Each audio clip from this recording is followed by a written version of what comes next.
এখন যাই। এরপর ভোলা সেখান থেকে চলে যায়।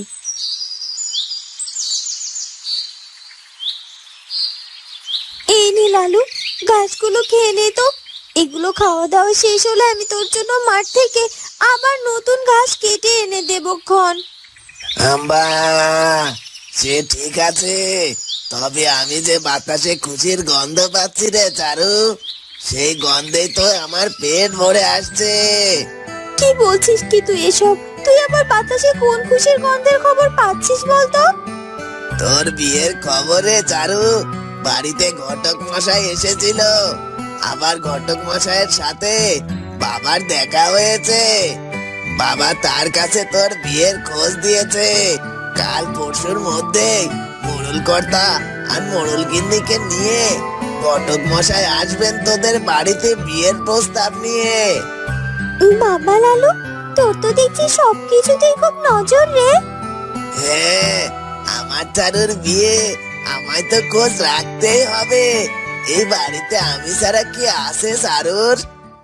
হ্যাঁ, তুই ঠিকই বলেছিস। নে নে, জলদি খেয়ে নে তো, এত কথা নয়। আর আমি মাঠে যাই, তোর জন্য আরো কিছু ঘাস কেটে নিয়ে আসি বরং। এরপর চারু একটি কাঁচি হাতে বাড়ি থেকে বেরিয়ে পড়ে। এরপর সে মাঠ থেকে লালুর জন্য কিছু সবুজ ঘাস কেটে নিয়ে আসে।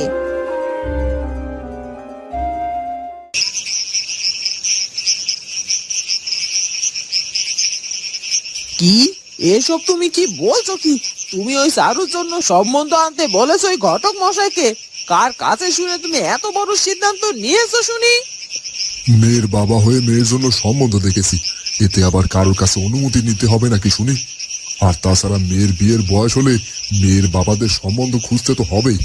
তুমি যেমন তোমার মেয়ে মীরার বিয়ের সম্বন্ধ খোঁজ শুরু করে দিয়েছো, তেমনি চারুর জন্য আমাকেই তো খুঁজতে হবে, কারণ তুমি তো আর চারুর জন্য ভাবো না। তাই আমি ঠিক করেছি, আজকের পর থেকে চারুর ব্যাপারে আমি সবকিছু ভাববো, তোমার উপর আর কিছু ছেড়ে দেবো না আমি। কি? ও, বুঝেছি, চারু একাই তোমার মেয়ে, আর মীরা? মীরা শুধু আমার মেয়ে, তাই না? মীরা তোমার মেয়ে নয়? হ্যাঁ, অবশ্যই মীরা আমার মেয়ে, কিন্তু তোমার মেয়ের জন্য ভাবার অনেক লোক আছে, আর আমার চারুলতা মায়ের জন্য ভাবার কোনো লোক নেই। তাই ওর বাবাকে যে ওর জন্য ভাবতে হবে। এখন অনেক রাত হয়েছে, ঘুমিয়ে পড়ো তো দেখি। আমি আর বাড়তি কোনো কথা তোমার কাছ থেকে শুনতে চাই না, শুধু বলে রাখছি, দুদিনের মধ্যেই মোড়ল কর্তা আর মোড়ল গিন্নি চারুলতার জন্য সম্বোধন নিয়ে আমাদের বাড়িতে আসবে, এই বলে রাখলুম। চারুর জন্য মোড়ল কথার মোড়ল গিন্নি সম্বন্ধে নিয়ে আসবেন? কার সাথে চারুর বিয়ে ঠিক করতে চাইছে ওর বাবা? সেই সব না হয় আমি কাল চারুলতার থেকে জেনে নেবক্ষণ।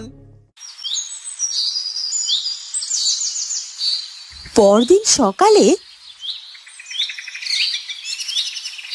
এই মুখপুরি, বল তুই তোর বাবার কাছে আমাদের নামে কি কি বলেছিস? কাল আমি আর মীরা বাড়িতে না থাকার সুযোগ নিয়ে নিজের বাবার কান ভারী করেছিস আমাদের নামে। আমারই ভুল হয়েছে তোকে এই সুযোগটা দেওয়া। এই সুযোগে নিজের বিয়ের ব্যাপারে বাবার সাথে কথাটাও বলে নিয়েছিস, তাই না?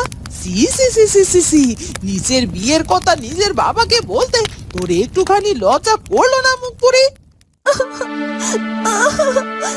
না না মা, তুমি আমার ভুল বুঝছো।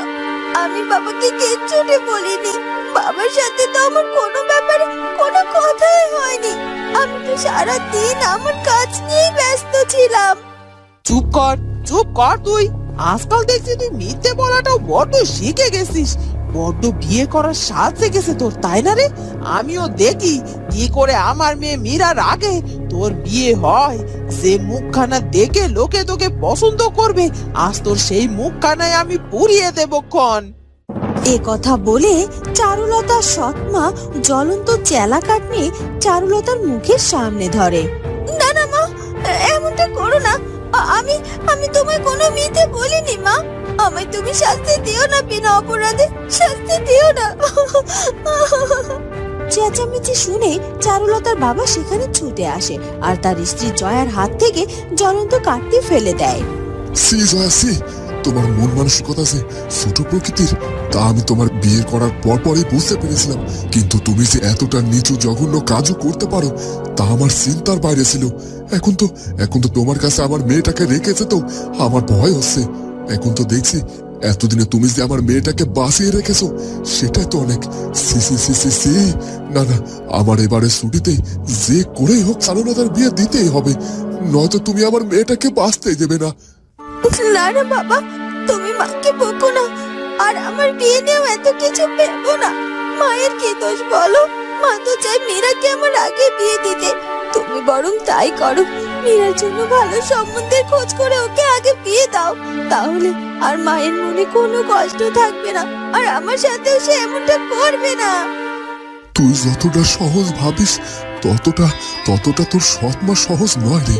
তোকে আমি ভালো মা এনে দিতে চেয়েছিলাম, তোর জীবন থেকে মায়ের অভাব দূর করতে, কিন্তু আমি ব্যর্থ হয়েছি।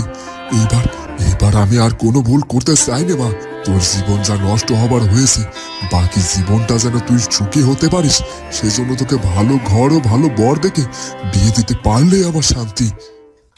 যোগুদা, আজ বিকেলেই কিন্তু মোড়ল গিন্নি আর মোড়ল কর্তা আসবেন আপনার মেয়ে চারুলতাকে দেখতে।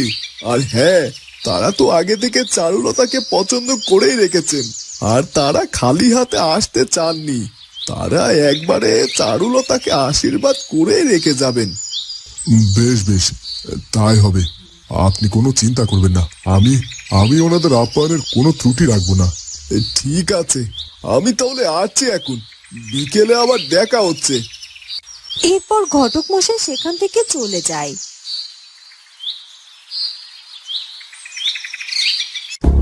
বাবা বাবা, মেয়ের বিয়ের তোড়জোড় একাই করছে।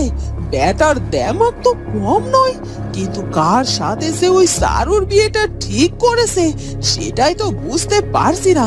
মোড়ল বাড়ির কোনো ছেলে পুলেকে তো দেখেছি বলে মনে পড়ছে না। তাহলে কি মোড়ল বাড়ির কোনো চাকর বাকরের সাথে সারুর বিয়ে ঠিক করলো নাকি ওর বাবা? না না না, তাও তো মনে হয় না। দূর যাই, কিছুই তো বুঝতে পারছি না।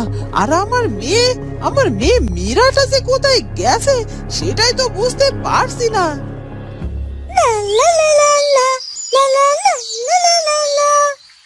এই তো, কোথায় ছিলিস তুই? এদিকে কত কি কাণ্ড ঘটে যাচ্ছে, সে খেয়াল কি তোর আছে? আরে রাখো তো তোমার ওসব কাণ্ড, আমার গলায় এটা কি দেখো আগে। ও মা, এ তো সাত নুড়ি হার রে মা, একেবারে নতুন, সব করছে। হ্যাঁ, সেদিন ভ্যাবলাকে দেওয়া শর্ত আজ কাজে দিয়েছে গো মা। দেখো, ভ্যাবলাটা সত্যি সত্যি আমার জন্য সোনার সাত নুড়ি হার গড়িয়ে এনেছে গো। এ তো দারুণ ব্যাপার রে। যাক, তোর বিয়ে দিতে আমার আর গয়না নিয়ে চিন্তা করতে হবে না।